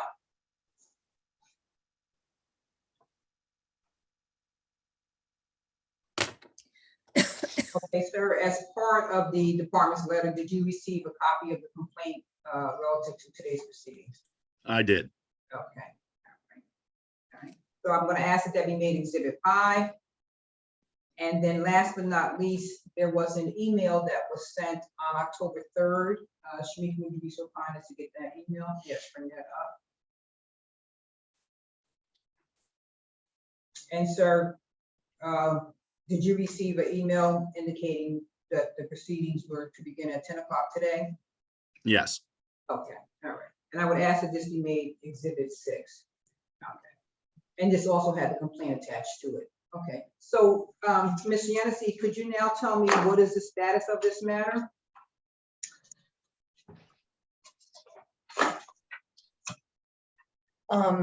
We're here today for today's hearing. In this matter, the respondent submitted his 4-hour Connecticut appraisal law with supervisor provisional training course certificate late, as he took it on 9/11 of this year, which was after the renewal date. However, he's still missing the required 7-hour use PAP. All right, I will submit that. I'm sorry, is there anything else for the commission? Prior history? Did you look at his prior history? Yes. And what is the prior history? There was a compliance meeting held in January '06, followed by a commission meeting on February 8th, 2006. No further action and was taken, and the case was dismissed. Okay, so no further action from the 2006, anything else? No. Okay, all right. The department has nothing else at this time relative to this matter, sir. The floor is all yours to present. You talking to me? Yes, sir. Yes, you can, yes. thank Okay. you. Thank you for the opportunity to speak. Yeah. So there were some, certainly some issues with the way that that the state communicates with their appraisers. I did not see the email that you sent over. In fact, the first I've noticed of any issues with my licensing was on August 31st when I received the certified letter from the state of Connecticut indicating that I was missing some information on my renewal, specifically the 4-hour Connecticut law, because I am, like I said, I have a reciprocal license here. As soon as I realized that I was out of compliance, I went back and I looked and I did find your email, but still it was, when I got a certified mail, I certainly took notice and immediately complied. You see that you have my law certificate. It was completed and quickly and before the September 15th deadline or whatever it was. Even though I did have questions that I did not receive a return call until the 16th, which was after that date. I know when I did speak to you, Vicky, you said that I wasn't the only one who was confused by this, which is very reasonable. When you get a certified letter, you perk up, you notice. An email, I get hundreds of emails every single day. It just got past me. As soon as I realized what I was supposed to do, I did it. I'm in compliance with New York, and I expect that eventually you guys will see that I am in compliance with Connecticut as well. I don't slack on my requirements. I take care of what I'm supposed to take care of and in a timely manner. Okay, I will say in reference to our conversation, we're talking about the DocuSign, which is I'll say device, if you will, that the state of Connecticut Department of Consumer Protection is implementing to reach out to licensees, all credential holders, not just appraisers, but across the board. We do 100,000, I would say, maybe, I don't want to exaggerate, maybe 60. It's a lot. We do a lot of, licensees, registrations, and as a result, the, trend is to go automated, if you will. Can I interject 1 second? Yeah, go ahead. I totally understand that, everyone's trying to go green, trying to rely less on paper and more on electronics. I totally recognize that this is the first time that I've ever had this issue with you guys, and I will be aware about it in the future. It will not escape me again. Okay, that's fair. What I was going to say is the DocuSign, the department we have found, the legal department has found that we have some, I'll say, questions with the DocuSign, because it appears as though once the DocuSign is sent out 3 times, if the person does not acknowledge it or sign for it, it kind of disappears. So that means that, we have to go back and recreate the files and things of that nature. So we have had some issues. However, on the flip side of that, anybody who comes to Connecticut for a reciprocal license, a temporary or regular license, They're told at the time of application that they are to comply with the requirements for the state of Connecticut. Having said that, I'm not certain as to the use path. I think we can, get that resolved. If he sends that I to certainly us. have. And I leave it to the commission as to their determination going forward. And thank you. Thank you, Mr. Muller. This is Mr. Rasmussen here. I just have a question or two, and then other members of the commission may as well. A number of us also have dual licenses across states, and I understand the one thing whatever happens here, just to give a heads up, because it's happened to me on the other side, on the reciprocal side. Sometimes when you take the use path within New York State, there's a time frame you have to take it within that license. It may not match up with the Connecticut law, or the Connecticut time frame. Same thing with New Jersey, same thing with Massachusetts. I know it's a pain in the big toe. I get it, okay?